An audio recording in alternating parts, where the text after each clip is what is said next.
Family, good morning. It is Wednesday. It is November 26th, and this is Wake Up Bama. Today, on your Wake Up Bama podcast, I'm going to give you my top 5 observations from the latest college football bracket, which was released last night. We're going to also go over who has the most to gain this weekend in a monster weekend of college football. There's a lot of 10-2 teams, and there's a couple scary scenarios to think about. Kane Wommack has been mentioned as a nominee for the Broyles Award. That's the top assistant in all of college football. We'll go over a soundbite of Alabama quarterback Simpson going into the Iron Bowl, talk a little bit about Alabama's quarterback, talk about Kadyn Proctor ahead of the Iron Bowl, and I'm going to ask you, and go ahead and post it inside the comment box. We'll be thinking about it. What are your favorite Thanksgiving side dishes? Yesterday, we did favorite desserts. Today, I'm asking you about your favorite Thanksgiving side dishes. Okay. So here are my 5 observations after looking at the college football playoff bracket. And I'll put it on the screen right here if you want to take a look at it. Right now, in my opinion, as you look to teams 1 through 4, I strongly feel that the only team that has really solidified its spot for the quarterfinals is Indiana. Georgia might not make the SEC title game. A&M could very well lose to Texas. Ohio State hasn't beaten Michigan in the last 4 tries, right? And there's a lot of moving parts still when we look at this bracket. But I think Indiana, they're going to win this coming weekend, right? And they get into the Big Ten championship game and kind of win or lose. You got to think Indiana is firmly at that top 4 spot. By the way, Indiana takes on Purdue, who's had just an absolutely terrible season. So that's kind of the first thing. And there's, a lot to talk about. Clearly, a lot depends on Alabama, Auburn, and, a couple other games in terms of kind of 1 through 4. That Michigan and Ohio State game should be interesting. But really, only Indiana is a top 4 seed. I honestly feel that having a group of 5 in this field of really good football teams is just as stupid as allowing Notre Dame to be allowed to not have a conference game and be eligible as an independent team. Literally, let me ask you this question. If Alabama was to end its season with a win over Auburn and their season was completed at 10-2, just 10-2, right?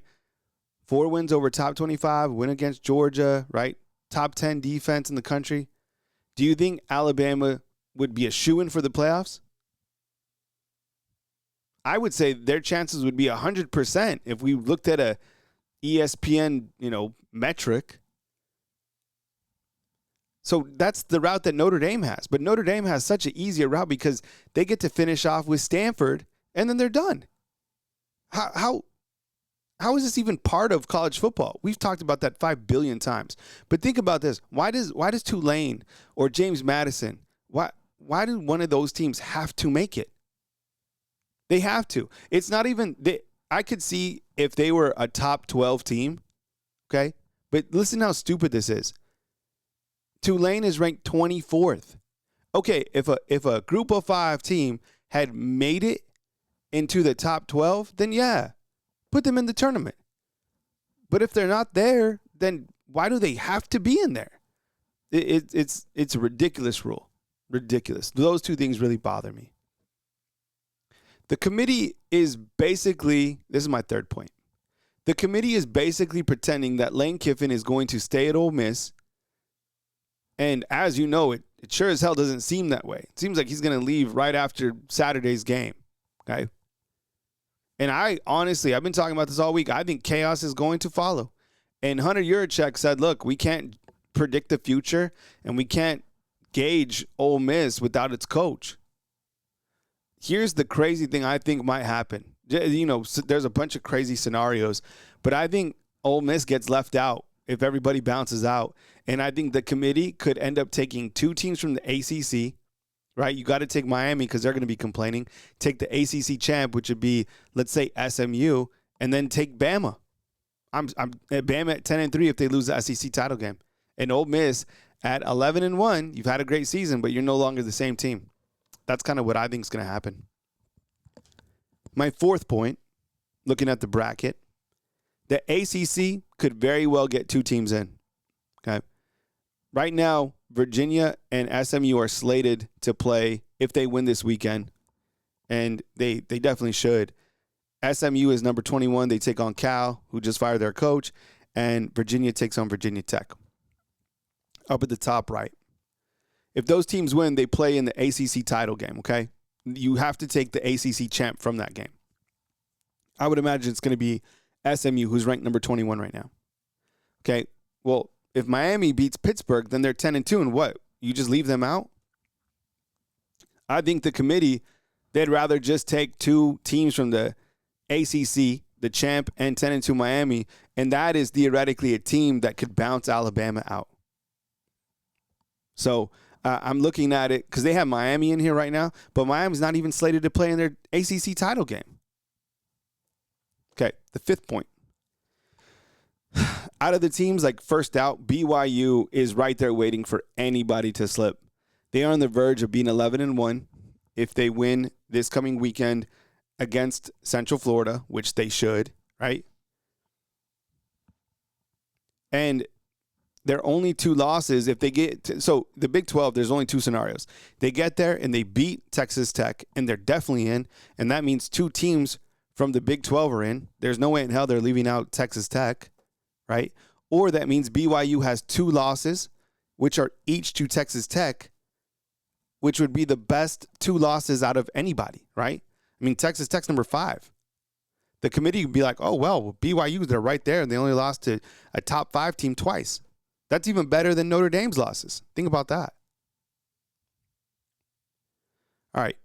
Who has the most to gain in terms of these 10-2 teams, okay? Most to gain out of these 10-2 teams. Or just kind of, rather, this is just who has the most to gain, okay? My top 2 teams is coming next. My top 10-2 teams is coming next. Sorry about that. Okay, so who has the most to gain? And it's number 10 Alabama, clearly, with a win over Auburn, right? You clinch a berth to the SEC title game. It's gigantic. How about number 3 Texas A&M if they're able to beat Texas? They win that game. They're 2.5-point favorites. The game is in Austin. If they win that game, then they're in the SEC title game.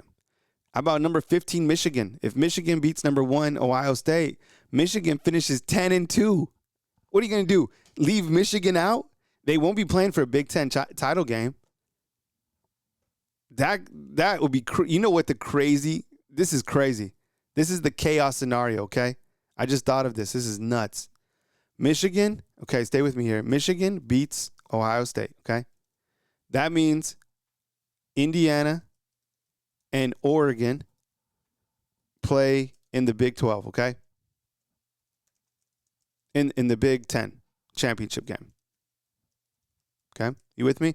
Michigan beats Ohio State. That means Indiana and Oregon play in the Big 10 championship, okay? But the winner is, guess who? Oregon. Do you see what I'm saying? That would mean, in my opinion, does that mean that surely 4 teams couldn't get in from the Big 10?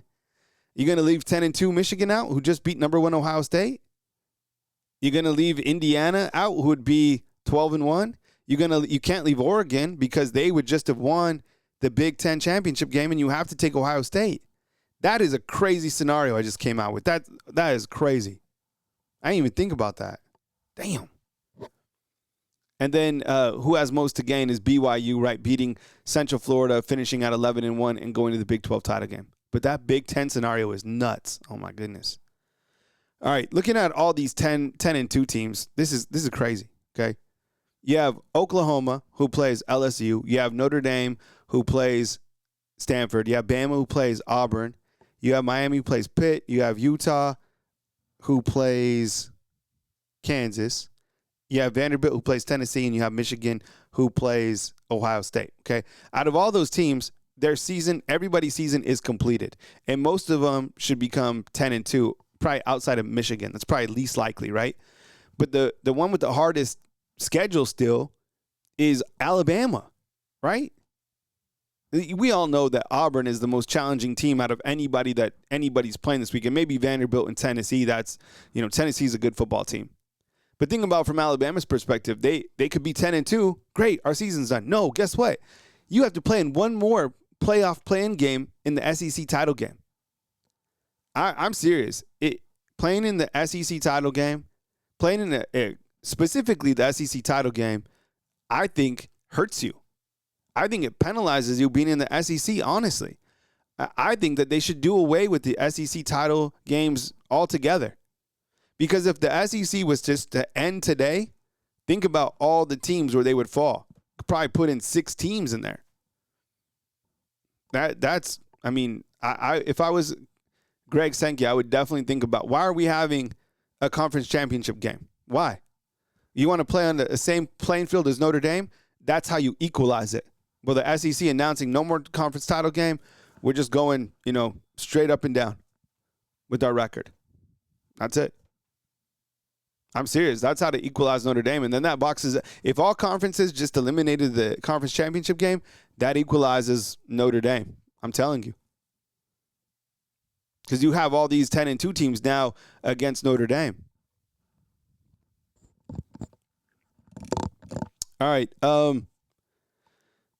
One scary scenario to think about is the committee has to make a decision to take 10-2 Miami, 10-2 Notre Dame over a 10-3 Alabama.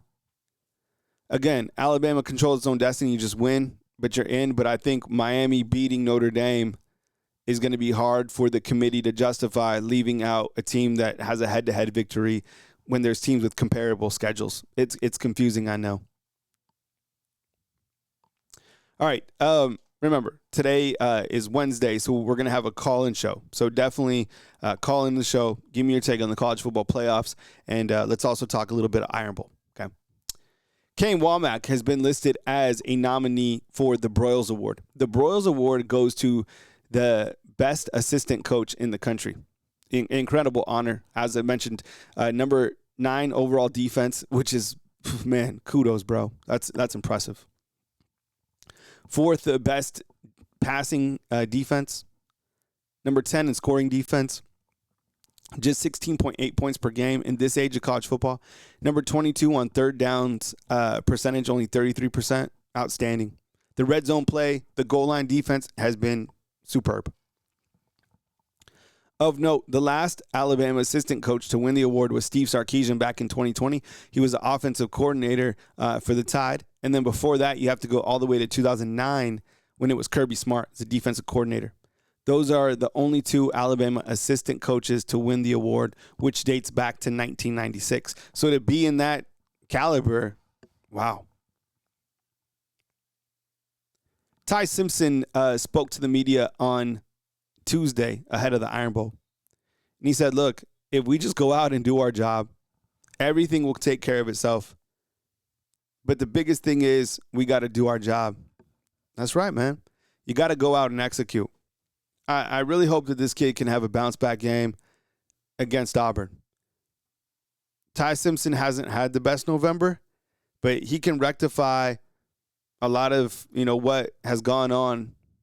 The Oklahoma game, the mid-performance, I guess, against Eastern Illinois with a top-tier performance against Auburn. Let's face it, people remember the Oklahoma loss, but people remember for the rest of your life the games that you play against Auburn, right? The Iron Bowl lives on for eternity. And if Ty Simpson can come out of his slump and lead Alabama past Auburn, his status will climb way back up. Specifically, if he doesn't have any turnovers, that it's going to be challenging against that defense. That defense. So what I'm saying is, if he has a productive game against that type of defense, people will have that much more confidence in him going into the SEC title game. Ty Simpson was quoted on Tuesday saying this: I wouldn't even say things are really going that bad. They're just one play here, one play there. If we clean it up, then we're not even talking about this. Kind of like the noise, right? I think people are blowing what's going on out of proportion. We are just going to go out and play ball. We're not listening to anybody has to say right now. We're focused on ourselves and doing our job. That's what we've been doing since the start of the season. I really hope that's the case. You got to be able to block out the noise because there's more noise in life than ever, right? Every single thing is soundbited, right? I live in the content creation world. I mean, every single thing is clipped, posted, right? Some things are taken out of context. But we have seen Ty get into a slump. We've called out the stats before, right? The 8 turnovers in the last 5 games. Those are metrics that are real. We're not making those up. Like those are numbers that have to improve, and you can't have a turnover in a game like this. Overall, I've said this, Alabama's offense collectively through 11 games is not bad. Third down offense is 49%. Indiana and Ohio State live in that 57% range, but that's number 1 and 2 in the country. Okay, they're number 9 in the country in passing offense, 25th scoring offense, 33.8 points per game.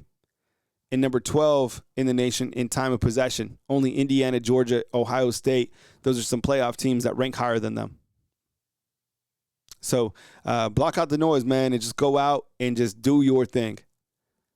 He's clearly athletic enough. He has the arm talent. He can make, pre-snap reads probably better than a lot of quarterbacks just because he's that smart of a player. I just think he's got to just let go and just be an athlete. Don't micromanage. You're not the coach. Coach Kalen DeBoer is. You have Ryan Grubb on the sideline for this game. Maybe that gives him a little bit more pep and a little bit more clarity, and he can come out and have a strong showing against Auburn. Kadyn Proctor said this, look, at the end of the day, it's a game. We just got to go out there and have fun with my brothers. We have not played a complete game and want to do that.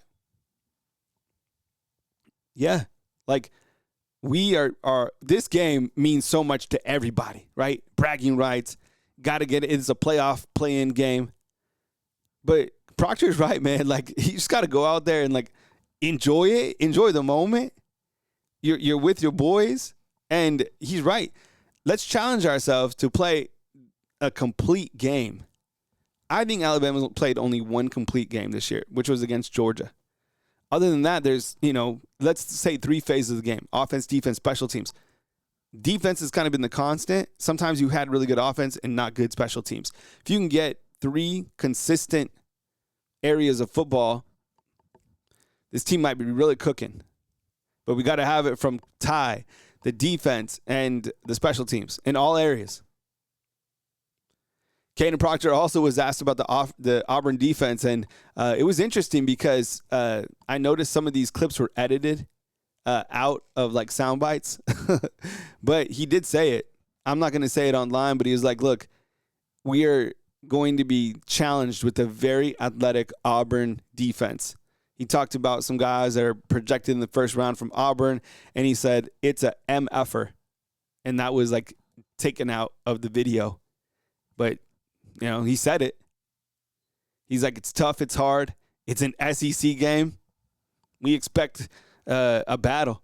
So what I got from Kadyn Proctor is he clearly understands the type of defense that Auburn has. So does Alabama. And he's like, it's no surprise because everybody that we play in the SEC, they have high caliber defense because of the athletes that they have. Can't wait to see it. I know Jeremy Bernard earlier this week, he showcased a lot of confidence.